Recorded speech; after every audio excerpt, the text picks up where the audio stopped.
एकं सर्वदा शिरसा। चलो अनंत देव देवादेव महावीर भगवान की जय, वेंकटेश्वर बाहुली भगवान की जय, कपिलवतीत भगवान की जय, जन्मभूत भागासान वही जनवानी माता की जय, ऋषि सदी के कुंदाचार्य भगवान की जय, नेमचंद सिद्धांत देव की जय, ब्रह्मदत्त सूर्यदेव की जय, ऋषि सदी के आचार्य चक्रवर्ती आचार्य श्री सागर जी महाराज की जय, आचार्य करतु सागर जी महाराज की जय, कमलापुरम महाराज की जय, महाराज की जय।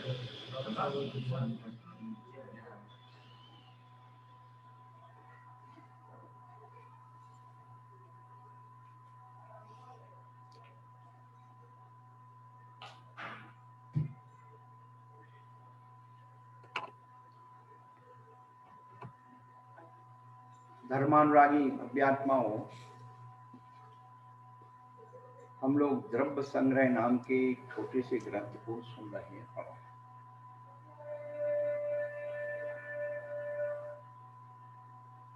बचपन से हम लोग बहुत सारी चीजों के बारे में जानते हैं, विषय, कसाय, पाप,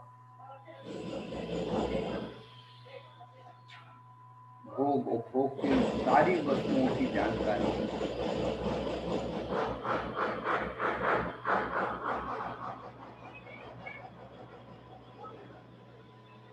लेकिन हमें अपनी जानकारी नहीं है,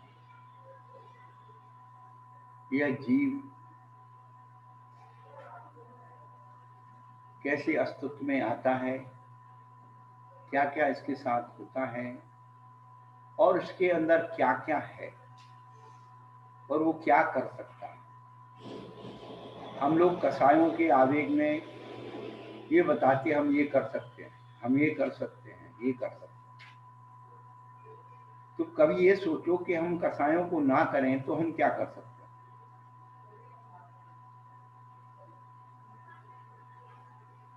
बस इतनी सी सोच को बनाना ही अध्यात्म को समझना। चाहे हम समयसार जी पढ़ लें, सुन लें, या द्रव्य संग्रह जी पढ़ लें, सुन लें, जहाँ अध्यात्म आता है वहां पर हर चीज का विराम बताया है।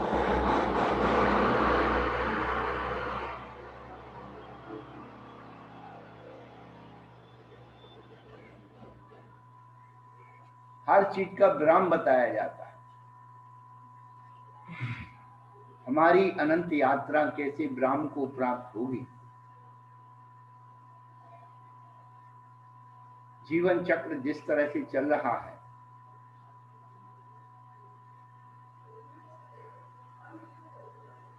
माँ बाप बच्चों के लिए जीते हैं। बच्चे जब होते हैं तो खाना पीना, पहनना ओढ़ना, पढ़ाई करना, जैसे जैसे इंद्रिय विषयों का विस्तार होता चला जाता है, शादी हो जाती है, फिर वो अपने बच्चों के लिए जीना शुरू कर देते हैं।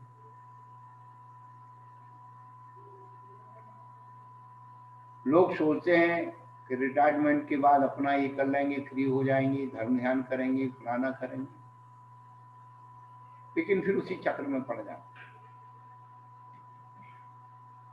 जब सरकार रिटायरमेंट दे देती है 60 साल के बाद, तो फिर हम घर गृहस्थी की चक्रों से रिटायरमेंट क्यों नहीं देते? क्योंकि हमने वही संस्कार डाले और ये जानते कि इसके बगैर हम नहीं जी सकते। लेकिन संसार में, सृष्टि में ऐसे भी लोग हैं, ऐसी भी जीव आत्माएं हैं जो इससे सबसे ऊपर उठ के जी रही। यदि हमारे सामने आदर्श नहीं होता तो भी मानते कि भाई यही जीवन है, लेकिन सबको छोड़ करके जाने वाले जीव भी हम लोगों के बीच विद्यमान है।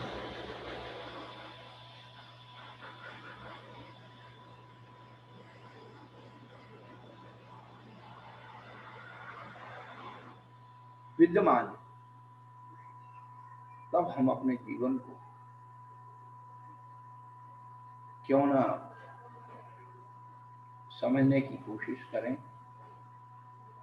ये द्रव्य संग्रह ग्रंथ दो द्रव्यों के बारे में, जीव और अजीव, दो द्रव्यों की चर्चा कर रहा है। जीव द्रव्य में 9 अधिकार हैं। उन 9 अधिकारों के द्वारा जीव को समझाया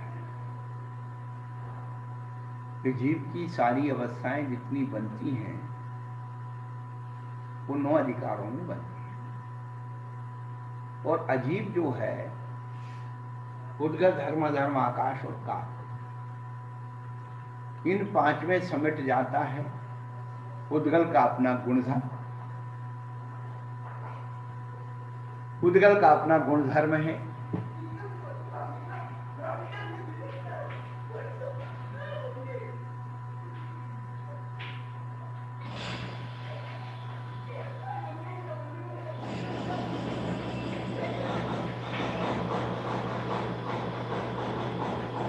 उद्गल का अपना गुणधर्म। आज 2 बच्चे नहीं कहां से आए?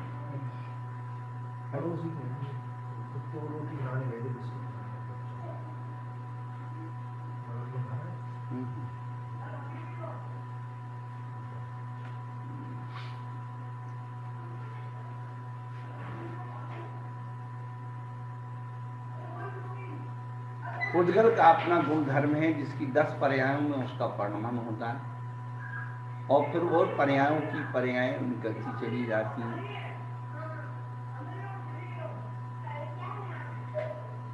धर्म द्रव्य का एक ही विशिष्ट लक्षण है कि गतिशील जो जीव और उद्गल हैं तो उनको चलने में सहकारी होता है। अधर्म का, धर्म का अपना एक विशिष्ट गुण है, ठहरते हुए जीव और उद्गल को ठहरने में सहकारी होता है। आकाश का अपना गुणधर्म है, अवगाहन हेतु है। और काल द्रव्य का वर्तमान लक्षण है। ये 5 अजीब द्रव्यों के उन्होंने अलग अलग ढंग से सामान्य और विशेष गुणों को बताते हुए व्याख्या की। कल हमने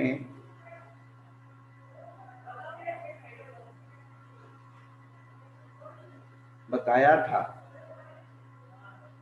काल द्रव्य के बारे में। काल द्रव्य को रत्नों की राशि की उपमा दी, रैनानम राशि। वास्तव में समय एक बहुत बड़ा कीमती है। आज अपनी आयु को यहाँ रख करके देखते हैं कि आज हम 50 के, 60 के, 70 के हो गए, लेकिन कभी सोचा कि जो कुछ किया क्या वो हमारे हाथ में ही क्या? अतीत हमारे हाथ से निकल चुका है, भविष्य अभी हमारे हाथ में आया नहीं है। केवल जो कुछ है वर्तमान है। नहीं, ये पड़ोस में और एक आध दिन चलना पड़ेगा। योग संयोग में यहाँ क्या है? योग संयोग जुड़ा है। कुछ चीजें होनी पर टाल दो तो संकलित से रह हो जाए और अपने उपयोग को अपन बदलें।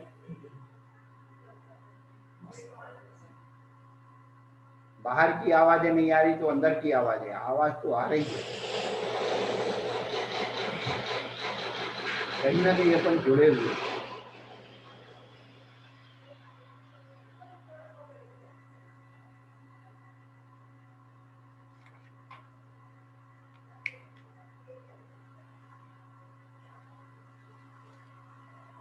तो काल द्रव्य की जो विशेषताएं आचार्य भगवान ने बताई थी,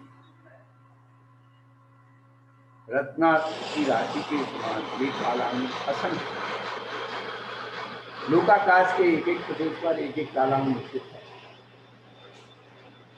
और कल जो बात बताई थी कि अलोकाकाश में काल का प्रभाव कैसे होता है,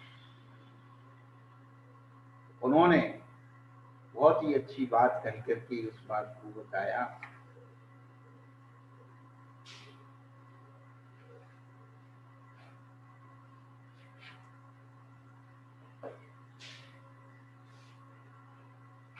क्योंकि आकाश एक अखंड द्रव्य है, जैसे चाक के कोने में डंडे की प्रेरणा से कुमार का सारा चाक घूमने लगता,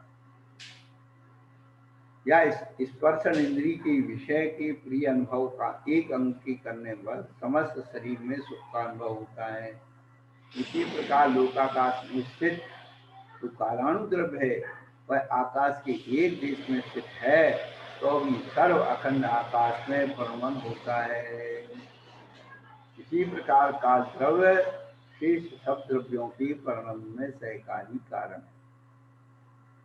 तो फिर एक प्रश्न किया कि जिस तरह काल द्रव्य जीव पुद्गल आदि द्रव्यों के परिणाम में सहकारी कारण है, वैसे ही काल द्रव्य के परिणाम में सहकारी कारण कौन है? उत्तर कहते जिस तरह आकाश द्रव्य से सब द्रव्यों का आधार है और अपना आधार भी आप ही है, इसी तरह काल द्रव्य भी अन्य सब द्रव्यों के परिणाम में सहकारी कारण है और अपने परिणाम में भी सहकारी कारण है। धुरी जो अपने धुर पे घूम रही है, लेकिन उसके सारे काल अनु घूम रहा है, माने और भी जीवों का परिवर्तन हो रहा है। जैसे काल द्रव अपना उपादान कारण है और अपने परिणामी सहकारी कारण, वैसे जीवादि सब द्रव भी अपने उपादान कारण है और अपने अपने परमाणु सहकारी कारण है। उन द्रव्यों के परिणाम में काल द्रव से क्या प्रयोजन है भाई? जैसे काल द्रव अपने परिणाम में उपादान कारण है, वैसे सभी द्रव्यों को उपादान अपने अपने कारण मान लो, उसमें काल द्रव का क्या प्रयोजन रह जाएगा? तो समाधान करते हुए कहते हैं ऐसा नहीं है, क्योंकि यदि अपने से भिन्न बहिरंग कारण की आवश्यकता न हो तो सब द्रव्यों के साधारण गति स्थिति अवगाहन के लिए सहकारी कारण हो जो धर्म धर्माकार द्रव्य हैं, उनकी कोई आवश्यकता नहीं होगी।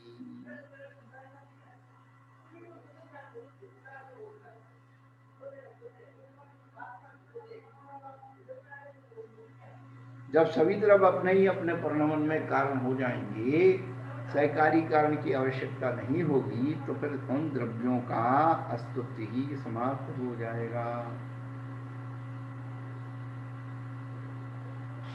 काल का कार्य तो केवल घड़ी दिन आदि प्रत्यक्ष दिखाई पड़ता है, किंतु धर्म आदि का कार्य तो केवल आगम शास्त्र के कथन से ही माना जाता है, उनका कोई कार्य प्रत्यक्ष नहीं देखा जाता। कितनी बढ़िया बात कही। शंका कर रहे हैं कि चलो हम काल द्रव्य को मान लेते हैं और उसका घड़ी घंटा आदि से हम लोग दिखाई पड़ रहा है, लेकिन धर्म द्रव्य का कार्य तो केवल आगम में शास्त्र में पढ़ लिया कि गति हेतु के लिए धर्म द्रव्य कारण है और स्थिति हेतु के लिए अधर्म द्रव्य कारण, तो वो प्रत्यक्ष दिखाई नहीं देते। बहुत अच्छी मतलब जो है शंका की। तो कहते इसलिए जैसे आकाश द्रव्य का अभाव मानते हो, उसी प्रकार इन धर्म अधर्म का आकाश द्रव्यों का भी अभाव प्राप्त होता है और तब जीव और पुद्गल ये दो ही द्रव्य रहेंगे। केवल दो ही द्रव्यों के मानने पर आगम से विरोध आता है। सब द्रव्यों के परिणाम में सहकारी होना यह केवल काल द्रव्य का ही गुण है। जैसे नाक से रस का आस्वादन नहीं हो सकता है, नाक से जो है रस का स्वाद नहीं ले सकते, नाक का स्थान गंधी है।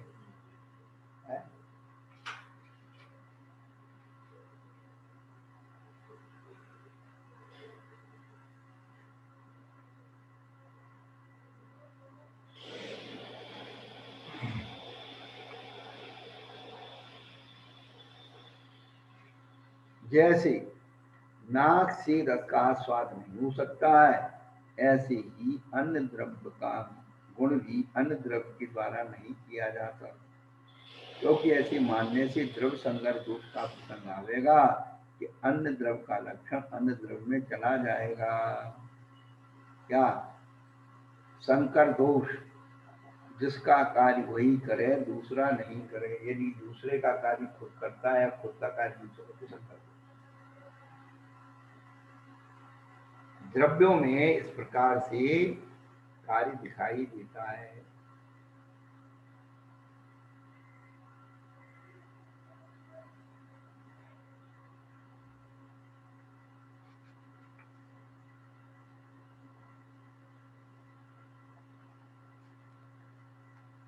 अब कोई कहता है जितने काल में आकाश के एक प्रदेश से दूसरे प्रदेश में कालानुगमन करता है, उतने काल का नाम समय है।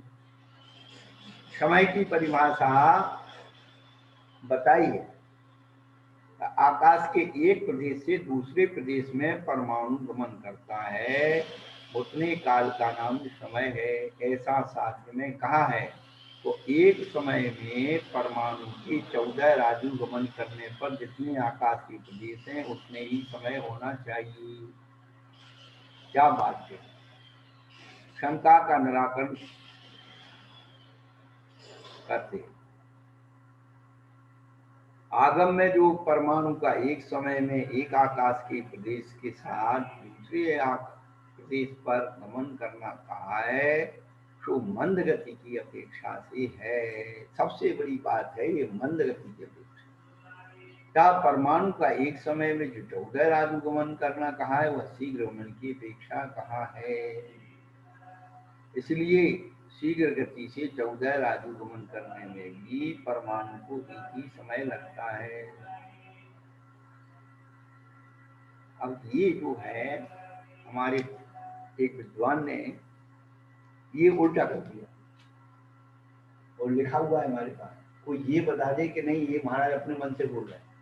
उनकी डायरी का हमारे पास प्रूफ है कि समय को भी उन्होंने क्या कर दिया कि जितने आकाश के प्रदेश हैं उतने ही उसके समय के भेद हो गए।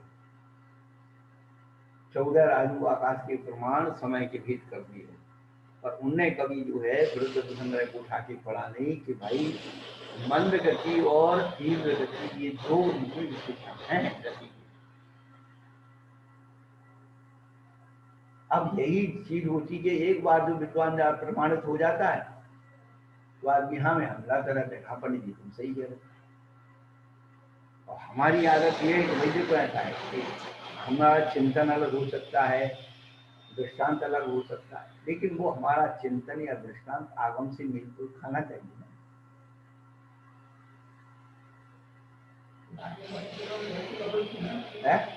बाद में वो ऐसा बोल रहे हैं ना, हमने नहीं लिखा, आप बोल रहे हो।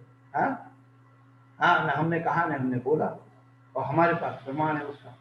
अच्छा, मतलब वो बोल रहे हैं, मतलब वो भी यही मान रहे हैं जो आप बोल रहे हो। हाँ नहीं नहीं, हम बोल रहे हैं जो हमने, हाँ तो जो उन्होंने कहा था वो हमने नोट किया था, अब वो हम उसका प्रमाण दे सकते हैं। और एक बात जो उन्होंने गलत कर दी है वो उसका भी प्रमाण है। तो बराबर, लेकिन उन्होंने कबूल कर लिया कि मेरी गलती है। नहीं, कहा कि नहीं, उन्होंने ये बोला, हमने ऐसा बोला ही। हाँ, मतलब वो भी ऐसा बोल रहे हैं जैसा कि आप बोल रहे हैं ना, बस मंद गति और तीव्र गति का एक ही है। हाँ, उनका भी कहना यही है बात। नहीं नहीं नहीं, बाद में ये कहना नहीं है। उनका ये कहना है कि समय का भी विभाज होता है। तो दोनों पॉइंट में ही वो गलत है, दोनों पॉइंट में ही गलत है। वो गलत तो है, लेकिन जिस आपसे उनकी चर्चा, पर ये वो कह रहे हैं कि हमने आपको बताया ही नहीं, ये कह रहे हैं। अच्छा, ये वही तो हमको, तो आपको उनने बताया, उसका प्रमाण हमारे पास है। अब हमारी तुम्हारी जो लिखित चर्चा हो गई, या आपने कोई, हमने कोई बात बताई, चलो हमने कोई बात बताई, आपने नोट कर ली, और बाद में हम कहें कि हमने बताई नहीं, तो आप तो यही कहोगे महाराज आपने हमको लिखवाया है, और फिर कह रहे कि नहीं है, तो हम झूठे हो गए, नहीं हो गए। यही तो हम कहना चाह रहे हैं कि उन्होंने बताया, हाँ, आपने लिखा, आपने पास प्रमाण हो गया। हाँ, लेकिन बाद में तो वो ये मान रहे हैं ना जो अपन बोल रही है, हम कह रहे हैं। हाँ, तो नहीं मान रहे ना वो, तो क्या करें, ऐसा नहीं है। हाँ, ये भ्रम क्या बोलते हैं, आपके कौन से आप पढ़ रहे हैं, ब्रह्मदसूरी। हाँ, तो वो इसको नहीं मान। नहीं, मेरी बात सुनो, उन्होंने जो स्वतंत्र से पढ़ाया इसका आधार नहीं दिया।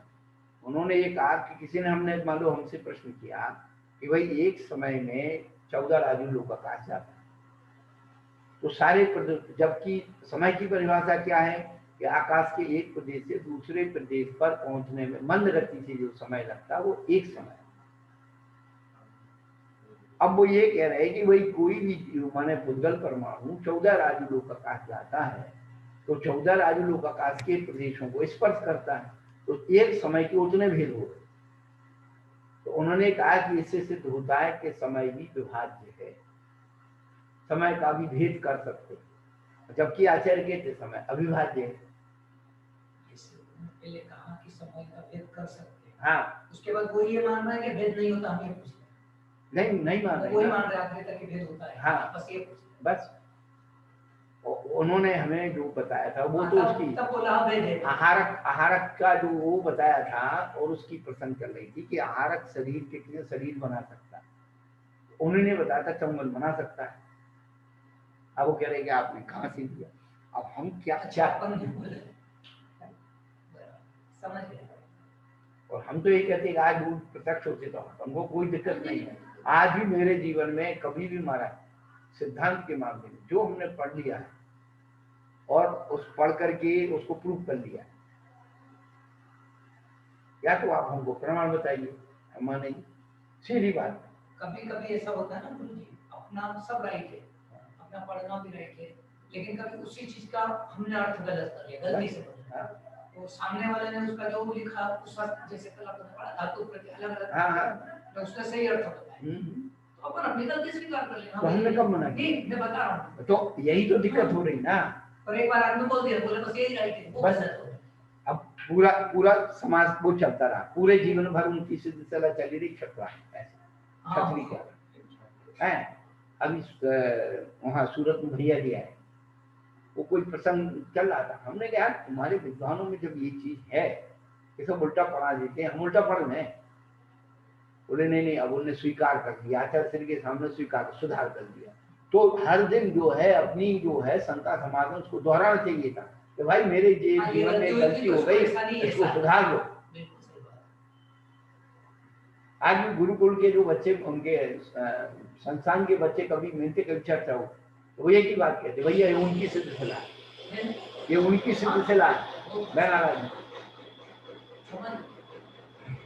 गलती को सुधार के और बार बार लोगों को बोलना चाहिए मैंने गलत बोला था, इसको सुधार के आपको ऐसा करें, तो उसका समाधान अच्छा हो जाएगा।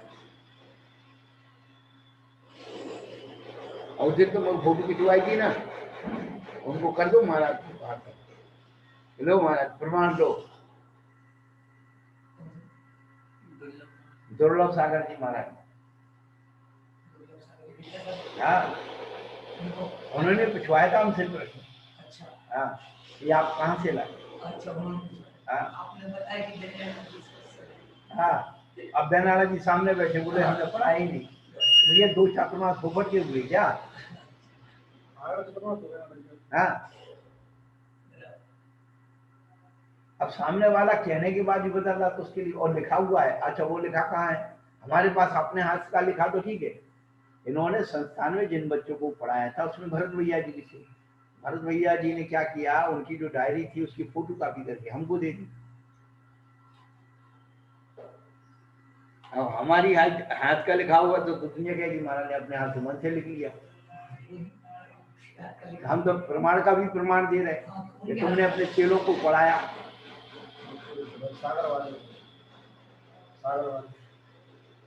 हाँ सागर, अच्छी बैठो, ऐसे नहीं, सीधे बैठो, साइड इधर को बैठो, ऊपर को।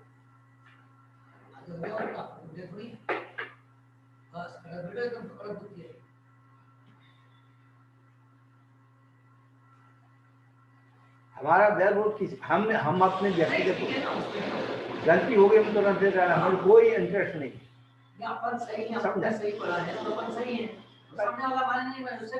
नहीं हमें तो कोई फर्क नहीं है, लेकिन हम सही बताने के लिए तो सही बताएंगे ना, ये चल रहा है, कैमरा चल रहा है। मैं आपको बताऊं 2-3 घटना घटी वहां श्रवण बिल्कुल में, स्वामी जी का अपना चिंतन है, ऐसा नहीं है, उन्हें कोई बात मेरे से बताई और मुझे सही बात मालूम, मैंने स्वामी जी की तुरंत बात को काट दिया, स्वामी जी ऐसी बात नहीं है। जब हमने उनको समझाया, बोले कि मैं अभी तक गलती में था, मैं ऐसा मानता था, आपने मुझे राइट कर दिया, इसलिए वो व्यक्ति मुझे मानता है, नहीं तो वो ऐसे तो बहुत सुनहरे आते और नहीं जाते। और अभी क्या समय निकल गया जी, स्वामी जी आएंगे तो शाम को तुमको सामने बिठा करके जो चर्चा होगी। हमको क्या, हमको यही कहने का मतलब, तो पता तो लगेगी कि भाई क्या है। हमारे तो आपको हमको किसी मतलब हम तो क्यों कर रहे हैं, सिर्फ अपनी जानकारी बस, हमको दूसरी चीजों से कोई लेना देना भी नहीं। वो चीज जो है हम अपनी प्रामाणिकता बताने के लिए है कि हमारे हमने आज तक नहीं, यदि हमें सही जानकारी है, मैं सुन लो बात, सही जानकारी वो सामने वाला गलत बता रहा है तो हम कितना बड़ा विद्वान हो, चाहे महाराज हो चाहे आचार्य महाराज जी, बात ये और ये प्रमाण है, या तो आप हमको समझा दीजिए कि गलत दूसरे आचार्य का बता दो, दोनों का कंपैरिजन करके जो सही उसको रेडी राइट कर देते बस।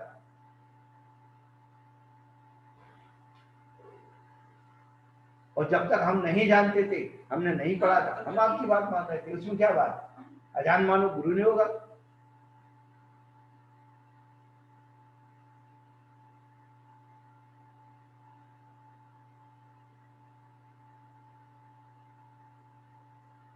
तो हमारा किसी व्यक्ति से कषाय नहीं है, क्रोध नहीं है, सिद्धांत क्या हम अपने सिद्धांत को नहीं बदल सकते। बस हम कहते जो हमको हमारे मतलब आगे से हमने जो पढ़ा है वो हमने समझ लिया, बस तो सीधी बात नहीं बदलेंगे ना, क्यों बदलेंगे। नहीं, और ऐसा नहीं है कि हमने दूसरे से सुन करके किया या दूसरे ने हमें गिफ्ट में दे दिया या किसी ने हमारे ऊपर दबाव बनाया कि नहीं तुझे यही मानना पड़ेगा। आचार्यों का आपने पढ़ लिया, जब सही पकड़ना आ गया बस, आपको अपना करना है, दुनिया के पर दूसरे से हमारा इतना ये कि हम उसकी बात नहीं मानेंगे, वो हमें नहीं मानेगा, पर इतना ही है ना, बात खत्म हो, तुम रूठे हम छूटे।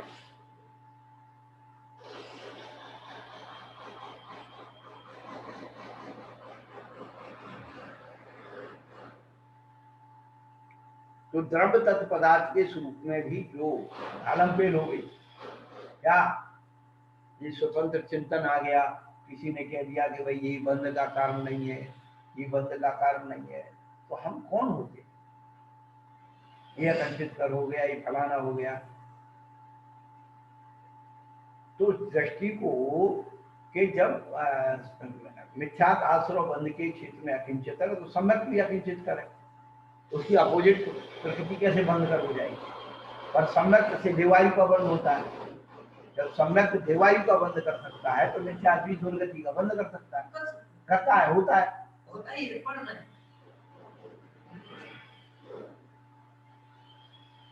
अब छोटे बच्चों को तो आप कैसे ही समझा दो, छोटे बच्चे अज्ञानी कैसे भी समझा दो, पर ज्ञानी को कैसे, उसको तो कैसे समझाएंगे। बस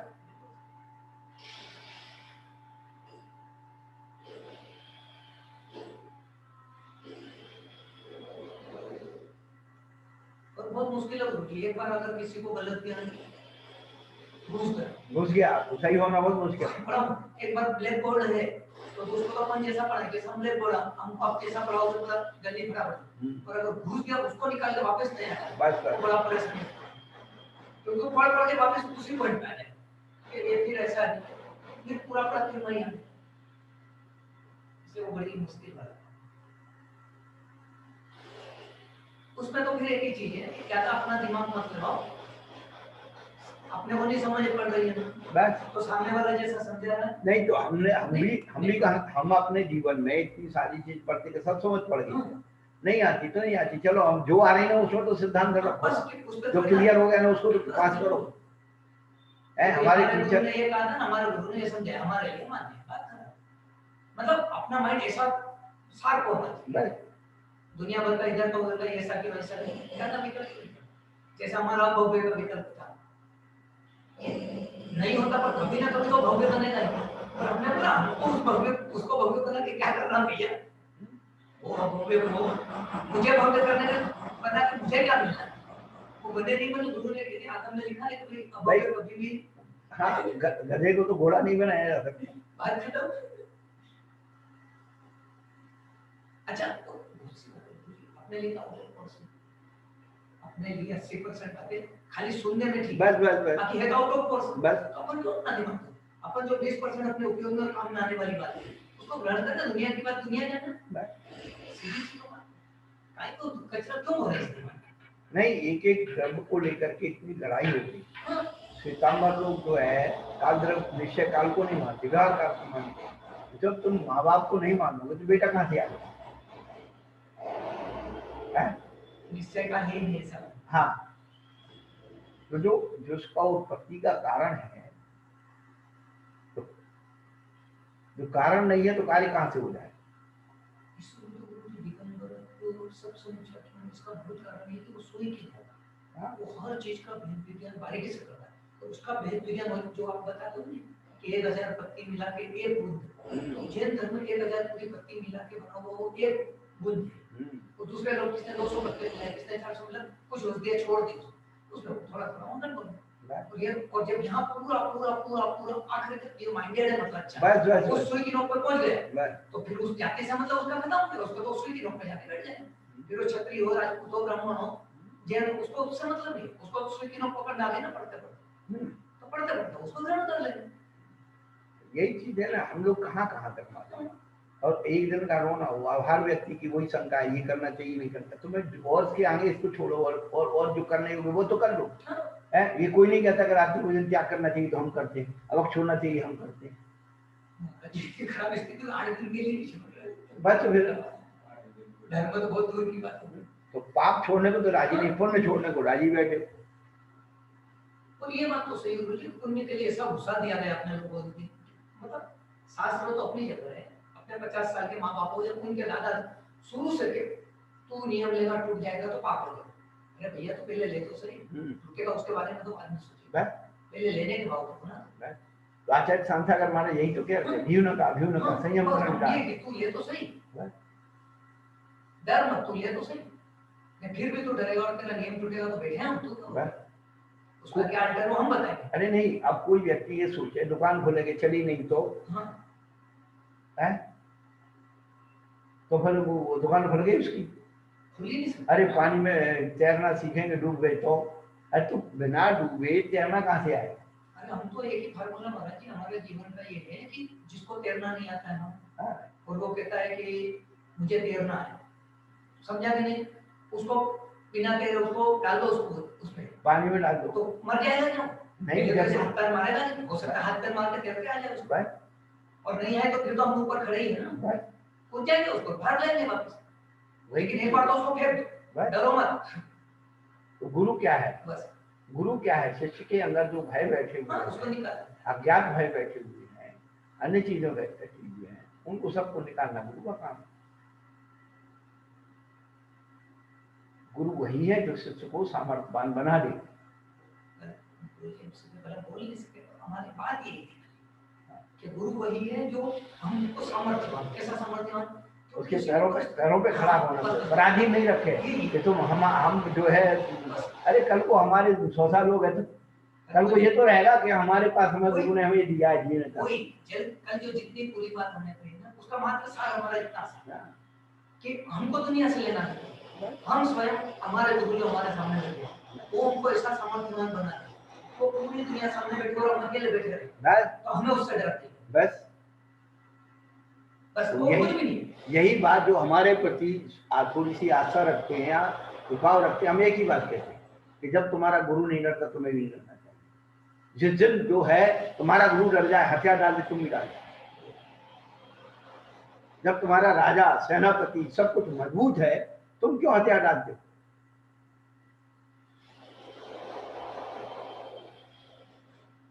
डरे वो जिसके अंदर कमजोरी हो।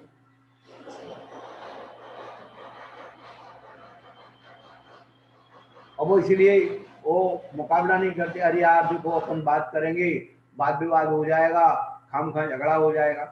झगड़ा करने के लिए कौन बोल, कोई हथियार लेके पहुंच रहेगा तो मार देंगे। नहीं नहीं, कोई बात है, मान लो हमारे आपके बीच में संवाद हुआ, आपकी कोई शंका है, अब ये सोचो यार महाराज नाराज हो जाएंगे क्या, महाराज ऐसा कर देंगे तो हमारा सब नहीं। हम हमेशा कहते हैं अपनी बात रखने का अधिकार होना चाहिए, अपनी बात गलत भी हो तो रखने का तो अधिकार है, बस तो सामने वाला उसको सही समझाएगा, उसको सेटिस्फाइड करेगा। अब अपन सोचो अरे यार वो नाराज हो जाएगा, अपन पूछेंगे तो वही अज्ञान ढूंढते रहो जिंदगी में। इतना ही बात होगी कि मान लो हमको नहीं आता, भैया हम नहीं आता, हम थोड़ी देर बता देंगे, बात खत्म हो गई। अब हमने प्रमाण भी बता दिया या सब कुछ बता दिया, फिर भी आपके मन की फिर वो आते, फिर वो मेरे ऊपर नहीं, बात ही खत्म हो गई, तो फिर वो जाने उसका काम जाने। भाई दवाई उसके हाथ तक तो दे सकते हैं, मुंह में तो उसको ही डालना नहीं, मुंह खुलवा के मुंह में भी डाल सकते हैं, लेकिन गुटकना तो उसको और पड़ेगी। वही सही बात।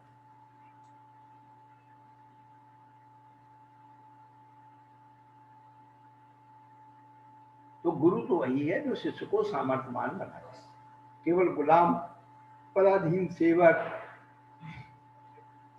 बनाता रहेगा। आचार्य श्री ने एक बार दीदियों के लिए बहुत अच्छी कही थी, जैसे माता जी उनके पास दीदी रहती है, वो आदत ना जाता, पता नहीं चलता था।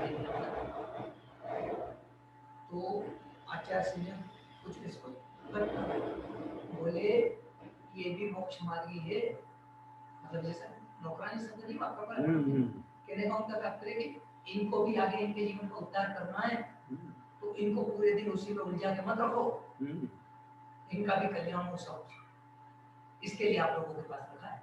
क्योंकि करुणा है भाई, इनके नीचे देखा बुद्धिमान है तो थोड़ा सा पड़ गया, नहीं तो तुम सवेरे संध्या मालिश करवाओ और बस वो चौकी में पहुंच जाओ तो सीधी इन्हें अच्छी आहार करा दिए, उसको डांटना, उसको चिल्लाना, उसको इसकी व्यवस्था नहीं कि उसकी उसी में पूरी दिन हो जाएगा, फ्री कर दो, ऐसा नहीं है। वो भी मतलब सब चीज की अपनी अपनी मर्यादा है, बस होता ही है, कराने का नहीं, और एक चीज उसकी मर्यादा एक लिमिट है। नहीं, वो अपनी खुशी से करती है, दयावृत्ति उसका गुण है। और हम हमेशा एक ही कहते, आप अपने गुरु के चरणों में पड़े रहो, न पढ़ना आता हो आपको, न लिखना आता हो, कुछ भी नहीं आता हो, एक आहे भाव से पड़े रहोगे तो भी कल्याण हो जाएगा।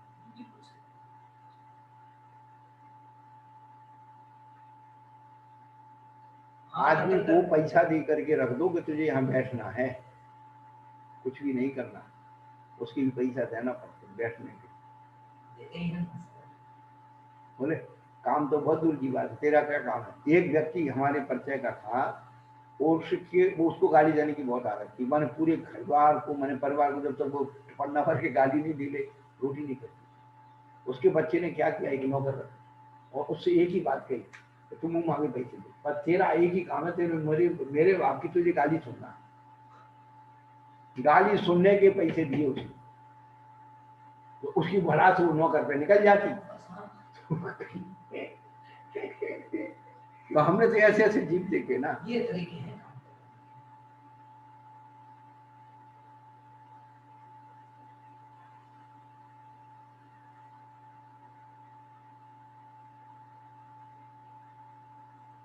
तो मंद गति और तीव्र गति जो उसका विशेषण है, उसका विश्लेषण करो।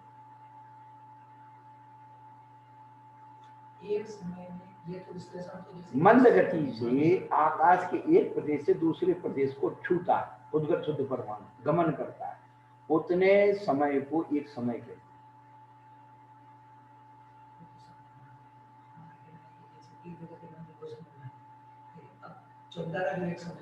हाँ, तो वो तीव्र गति की बात है। सुनो, तो जैसे ये जीव यहाँ है, सेंटर 7 राज्य उत्तर 7 राज्य, एक समय में 14 राज्यों कैसे तीव्र गति से ऐसे नीचे जाएगा और फिर ऊपर जाएगा। नहीं, तो वो नीचे से चलता है ना। 14 राजू जो अंतिम बात बोला है, नीचे का बात बोला है, नीचे से ऊपर जाना है सिद्धालय। तो 14 राजू की जो तृष्णारी है, वो नारी है, उसके पूरे प्रदेशों को छूते वहां जाए। जैसे अभी सपोज करो, एक चावल है, एक चावल को हमने उठा करके यहाँ से यहाँ बड़े धीरे से सरका खिलाया यहाँ, तो एक समय लगा। और हमने यहाँ एक मुट्ठी भर चावल थे और शीघ्रता से उतनी दूरी को लिया, तो चावल कितने हैं, एक मुट्ठी भर।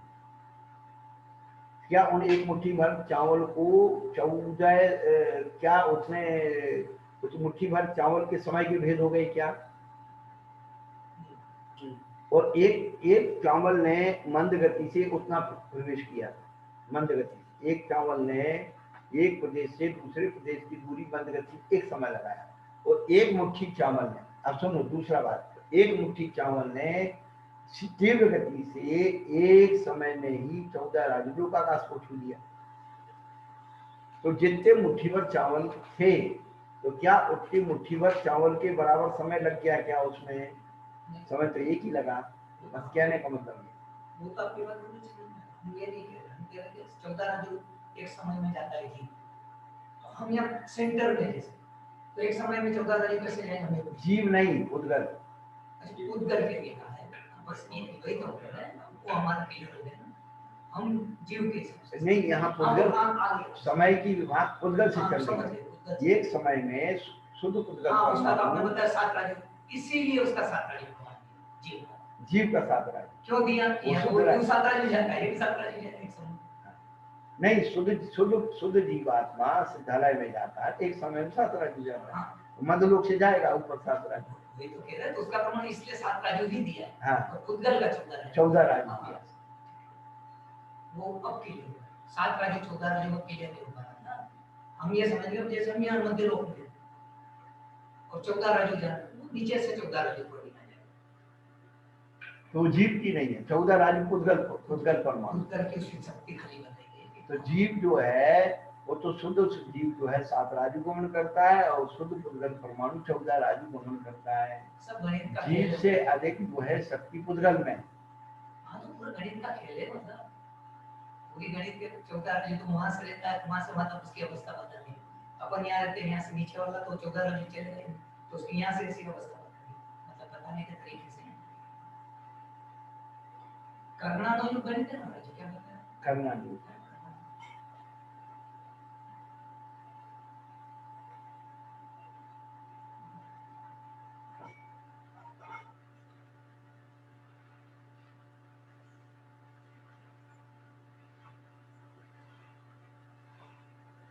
तो उन्होंने जो कहा कि आगम में जो परमाणु का एक समय में एक आकाश के प्रदेश से 7 वाले दूसरे प्रदेश पर गमन करना कहा। क्या? आकाश के एक प्रदेश से 7 वाले दूसरे प्रदेश में, माने एक प्रदेश से जो निकटवर्ती दूसरा प्रदेश है उसकी भी निकटता है। क्या? एक प्रदेश से दूसरा प्रदेश लगा हुआ है और वह शुद्ध पुद्गल परमाणु उसी एक प्रदेश से अपने ही निकट वाले दूसरे परमाणु प्रदेश पर पहुंचना चाहता मंद गति, तो वो समय की व्याख्या। और वही शुद्ध पुद्गल परमाणु नीचे अधोलोक से और ऊर्ध्वगमन जाता है, समय एक ही लगेगा, लेकिन वो 14 राजू के प्रदेशों को पूरा नाप देगा। समय एक ही लगेगा, वो तीव्र गति से जाएगा बस, और ये मंद गति से जाएगा, सिर्फ इतना था। तो ये समय में फर्क नहीं होगा। ये चीज हमारे बड़े बड़े विद्वान नहीं समझा पा रहे हैं, हम लोग क्या करें। 3 मोड़े 4 समय का भी कैलकुलेशन है कि एक जीव माने 3 मोड़े 4 समय में जाता है। कौन सा जीव जाता है, कैसे जाता है, क्या होता है, इसकी भी व्याख्या विद्वान नहीं कर पाते। 15 साल पहले तक हम भी चक्कर में थे कि आज होता कैसे। वही ठीक है, एक महाराज से पूछा, अभी आएगा वो तो मैंने क्या आया था, एक महाराज से पूछा कि वो कोई भी जीव हो सबसे पहले मरता तो ऊपर जाता। हमने कहा यार चक्कर में, हमने कहा जो लोकाकाश के अंतिम बात वाले पर जो जीव मर रहा है वो मरेगा तो उठ कर तो अलोकाकाश में जाएगा क्या? ये व्याख्याएं भी मतलब बड़ी बड़ी विचित्र और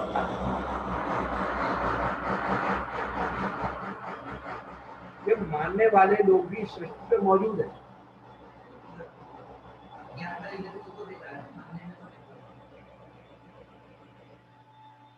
तो सबसे बड़ी बात गुरु जी, अपन जो एक बार पूरे निचोड़ के बाद आ जाते हैं कि काल का प्रभाव मतलब क्षय, सबसे बड़ा तो उसका भी थोड़ा है कि बुद्धि उसकी मतलब नहीं चल रही, बस बुद्धि चल रही है लेकिन कुतर्क से चल रही है, बताने वाले की, समझने वाले की। इसीलिए उत्पन्न हो रहा है, तो उसकी स्थिति में नहीं चल रही कि एकदम वो क्लियर हो जाए, कहीं ना कहीं गलती कर ही रहा है। क्या जो होगा सो होगा, लेकिन यहाँ जो क्रिया किया आचार्य भगवान ने कि सबसे पहली बात उसका विशेषण समझ। पहली बात तो आकाश का निकटवर्ती उसके साथ मंद गति, दूसरा आकाश के दूरवर्ती और तीव्र गति। निकटवर्ती मंद गति, तीव्र दूरवर्ती तीव्र गति। तो जितना एक मंद गति से आकाश के एक प्रदेश से दूसरे प्रदेश पर पहुंचने में एक परमाणु ने समय लिया था, उतने ही समय में तीव्र गति से उस दूर बढ़ गई। हाँ 14 राजलोक आकाश नाम। समय एक ही रहा, समय का भेद नहीं हुआ। प्रदेश के भेद में जो घटा रहे कि प्रदेश को छुआ तो उतना समय भेद हो गया, उसका मतलब ही नहीं।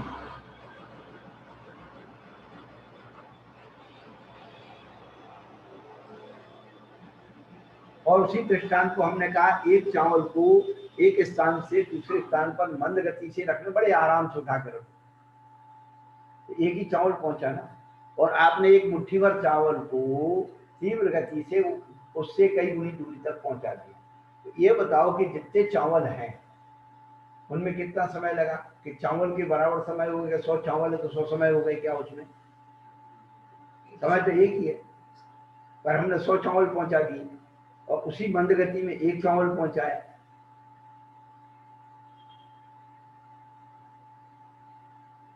और यहाँ तो व्याख्या गुरु जी एक जीव की होती है।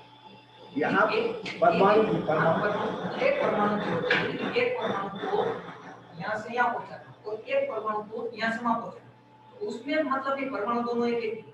अब यहाँ मात्र और समय भी वो एक एक है। समय भी एक एक ही, तो गति का खाली करना है बस, उसको तीव्र हो गई तो ये मन के कारण इतना ही पहुंच सका और तीव्र कारण इतना पहुंच।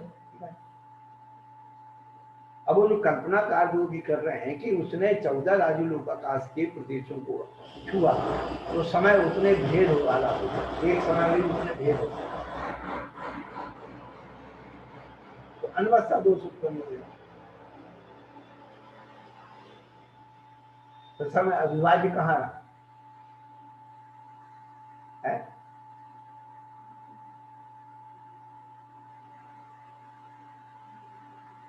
तो बहुत सारी विसंगतियां साहित्यों में आ गई है। अब जो आगे आने वाले लोग रिसर्च करेंगे,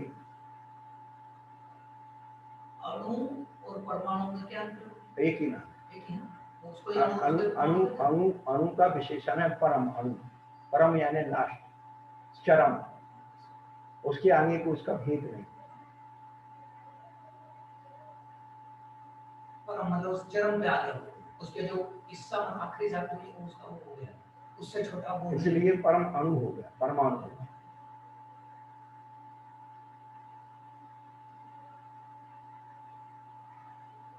उद्गल की इकाई को परमाणु कहते हैं, काल की इकाई को समय कहते हैं, आकाश की इकाई को प्रदेश कहते हैं,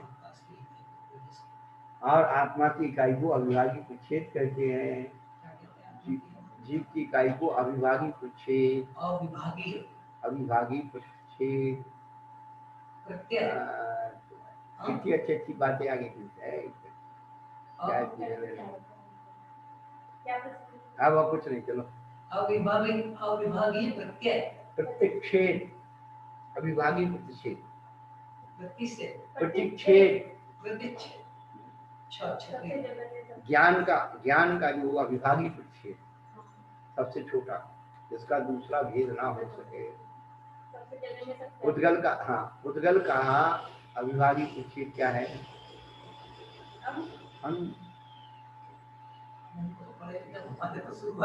आकाश का है प्रदेश, आकाश का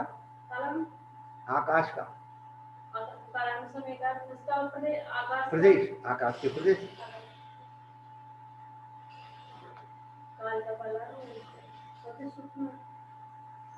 और धर्म अधर्म द्रव्य को भी प्रदेश ही कहा जाता है, क्योंकि वह जो है आकाश के सहारे रहता है।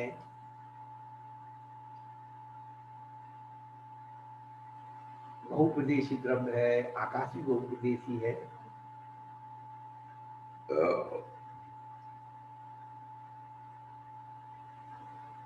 सबकी जगह में सत्याग्रह की सीमा अलग अलग है ना महाराज जी?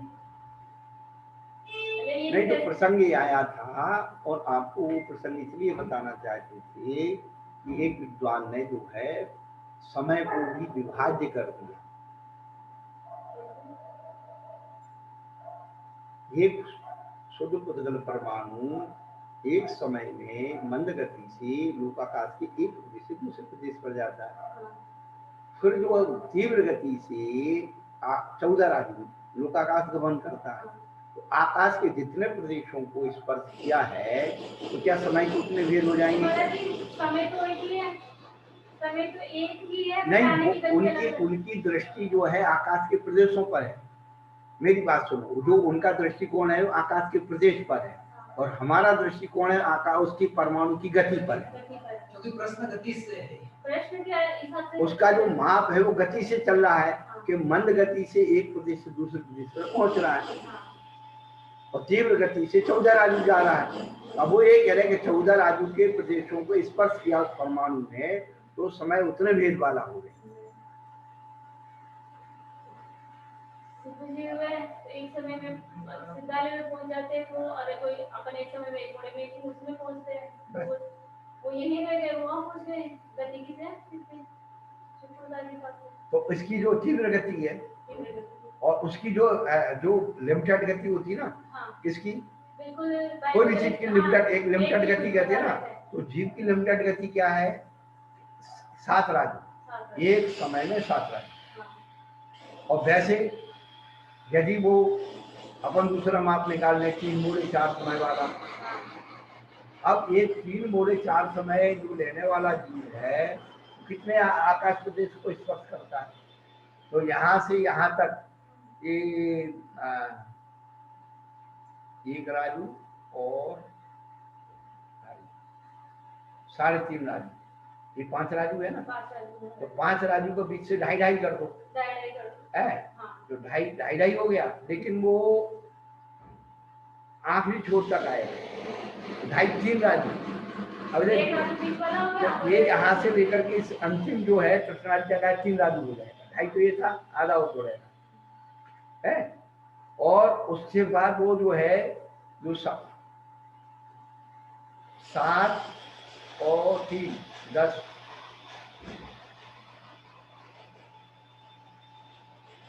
माने 7 के आधे कितने हो गए? 3.5 हो गए। तो जो है 3.5 यहाँ 5 राजू पर है ना, तो और 7 10 10.5 जाएगा, फिर इधर जाएगा कितना? 4 राजू, 4 क्यों जाएगा? इस भाग पर है 7 राजू है तो उसका वो जाएगा पूरा उतना है।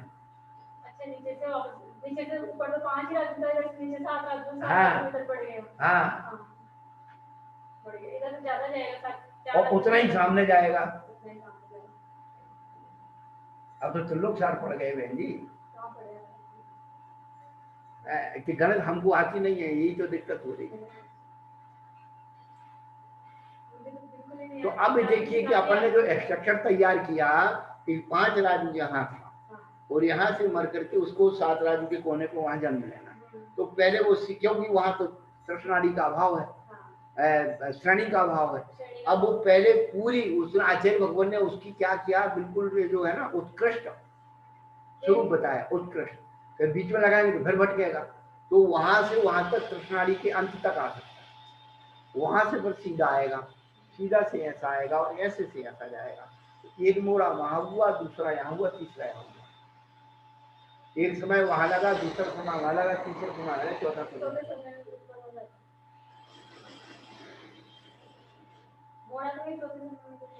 एक विद्वान ने सर 5 समय की लिखी, हाँ 3 मोड़े 4 समय होते, बस ये लिमिटेड है, क्योंकि लास्ट में उसी का है, निकोलिया जीव का ही है, बस क्योंकि उधर से उधर तो उसी को आना है। बस निष्कुट क्षेत्र से निष्कुट क्षेत्र में जाने वाला और निष्कुट क्षेत्र का उत्कृष्ट स्थान ऊपर 5 राजू है, नीचे 7 राजू है, तो 5 राजू वाले जीव को 7 राजू में पैदा कराना, तो वो आकर के सबसे पहले कृष्णाड़ी के आखिरी हिस्से पर तक जाएगा, उत्कृष्टता बता रहे, तो जहां तक कृष्णाड़ी तक है वहां तक जाएगा, तो सीधा जाएगा, सीधे से सामने आएगा, सामने से फिर बाजू में जाएगा। पहले वहां 5 थी, नीचे 7 आए थे, इधर से इधर आने की और भी बढ़ गई ना सीमा, बस बस बस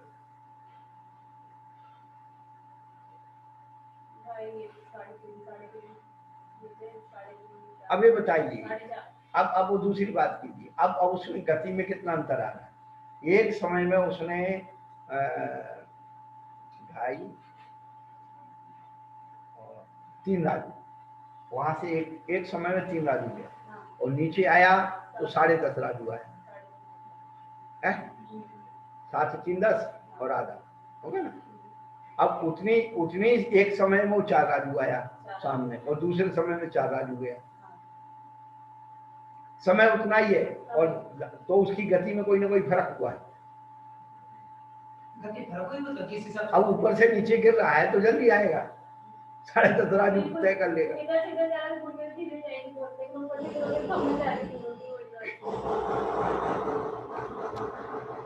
अच्छा ऊपर 3 राजू गया था, ऐसे में आया था, लेकिन जब ऐसे में आया और ऐसे में आया तो 4 राजू जा रहा है और समय एक ही है। इससे भी गई बात नहीं है ना। तो मेरा चिंता करना फर्क नहीं बता रही। आप पहली बार अगर किसी को गति दोगे है ना तो वो सो रहेगी, लेकिन जैसे तेजी से गिरेगा तो उसके बाद गति तेज होगी। हाँ किसी भी अगर आप बॉल को गिराते हो यूं इधर अपन यहाँ गिराते हैं वो अगर नीचे गहराई है उसमें जाके गिरेगी ना तो जैसे गिरते फिर आगे के लिए बढ़ेगी ना वो तो गति में फर्क पड़ जाएगा। गति तेज होगी महाराज। यहाँ से गिराया तो उसकी गति भी धीरे है बस और गिरने की जो उसकी स्पीड है उसके अनुसार उसकी आगे बढ़ने की स्पीड होगी। कहाँ गए हमारे जोधावत जी है क्या है? बहुत अच्छी बात, मतलब आज इतनी मतलब क्लियर हो रही है। जितनी बार अपन पढ़ेंगे उतनी बार उसका इतना ज्यादा मिलता है कि उसका चिंतन करते रहते हो और सबको बताते जाएंगे महाराज। प्रणीता बोल। निष्कुल क्षेत्र से निष्कुल क्या बोलते हैं? हाँ निष्कुल क्षेत्र से जीव निष्कुल क्षेत्र। नमस्ते महाराज जी। हाँ यहाँ जब सर्वार्थ सिद्धि चल रहा था तब भी यह विषय हुआ था निष्कुट क्षेत्र से निष्कुट क्षेत्र में जन्म लेने के बारे में। 1 मिनट। हाँ अब बोलो, वो मशीन चल रही थी ना। हाँ। जो यहाँ सर्वार्थ सिद्धि ग्रंथ पढ़ रहे थे ना आप, हाँ तब ये विषय हुआ था निष्कुट क्षेत्र से निष्कुट क्षेत्र में जन्म ले तो जीव कैसा जाएगा, कितने समय कितने मोड़े में। हाँ ये विषय हुआ था और तभी कितना आया 3 राजू। हाँ ऐसे में आड़े में ऐसे में 3 राजू फिर नीचे फिर 4 राजू ऐसे आया, 4 राजू ऐसे गया। 4 4 8 10 और 8 18 और 3 21 राजू हो गया। राजू हाँ क्या गणित बताया कि उस जीव ने 3 मोड़े 4 समय में 21 राजू गमन किया। हाँ क्या प्रणीता बहन, क्या मजा आ गया आज। अब उसको टोटल करके बताओ कि देखो 4 समय में जीव कितने राजू जाता है। ये पुद्गल की जीव की गति, जीव की गति है। जीव की गति केवल 7 राजू है, ध्यान रखना। हाँ शुद्ध जीव की गति 7 राजू है। हाँ जो मध्य लोक से सीधे सिद्ध शिला पर जाएगा। नहीं 7वां नरक 7 उसमें नहीं है ना। 7वां राजू, 7वां नरक 7वां राजू में थोड़ी है, उसके नीचे भी है ना। कल पृथ्वी है, कल पृथ्वी है और है तो वो तो महाराज जी एक विनती है। हाँ बेटा, ये ग्रंथ हो गए ना उसके बाद आपके मुख से हमें त्रिलोकसार पढ़ना है। आय अम्मा त्रिलोकसार वो घर पे आता नहीं अम्मा। नहीं आप भी पढ़ेंगे, हमको भी पढ़ाएंगे। अरे सुजाता ताई पढ़ा रहे हैं कुंभू से। हाँ वो श्रद्धा भाभी पढ़ रहे हैं ऊपर। हाँ हाँ ठीक है, वो भी आगम के हिसाब से ही पढ़ाते हैं ना। नहीं वो आगम से पढ़ाते। हाँ तो हम बाद में YouTube पे देखेंगे। हाँ क्योंकि गणित का विषय है ना। हाँ ये विषय में आप पंथामना नहीं चलती है। हाँ वो चरणानियों का झगड़ा है या तो द्रव्यानियों में ये झगड़ा है कि निश्चय है व्यवहार है। करना में ये झगड़ा इसलिए नहीं है कि इसका माप इतना ही है और सारे ग्रंथ यही कह रहे, तो आप उसमें कर क्या सकते हो। एक बार प्रशांतमती माता जी से थोड़ा पढ़ा है। हाँ और एक बार थोड़ा सक्षमवती माता जी से, लेकिन वो सिर्फ नरतिर्यक अधिकार ही पढ़ा है। रहती उनसे पढ़ लेना। हाँ, नमोस्तु महाराज। तो 4 समय में पूरा कितना हो गया? 21 राजू। राजू, तो एक समय में कितना हुआ फिर उसका? 7 राजू। शुद्ध जीव।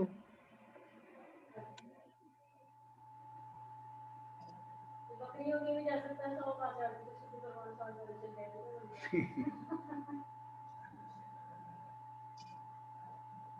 वक्रदासी महाराज जी जहाँ जा रहा है तो शुद्ध परमाणु चला जाएगा तो भी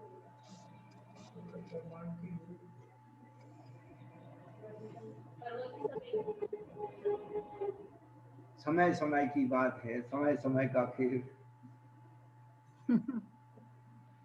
श्रद्धा हो विनय वाणी पर विनय सहित और में धर लो, बिना पढ़ाए पढ़ जाओगे, शब्द के अर्थ स्वयं कर लो, शब्द कोश की नहीं जरूरत, कोई भी शर्त हो स्वयं बतला देते हैं अपने गहरे अर्थों को। शब्द शब्द ब्रह्म है, शब्द अर्थ का है भंडार, ज्ञान के ध्यान है बढ़ता, शब्द भाव से हो भव पार, शब्द शब्द में अंतर भी हो, अर्थ भाव का एक अधिकार, होने पर भी निमित्त लगते। बोलो दाता निर्वाणी माता की जय। बोलो परम पूज्य गुरुवर प्रज्ञ श्रवण बाल योगी मुनि श्री अमित सागर जी महाराज की जय। महाराज नमोस्तु महाराज, नमोस्तु महाराज।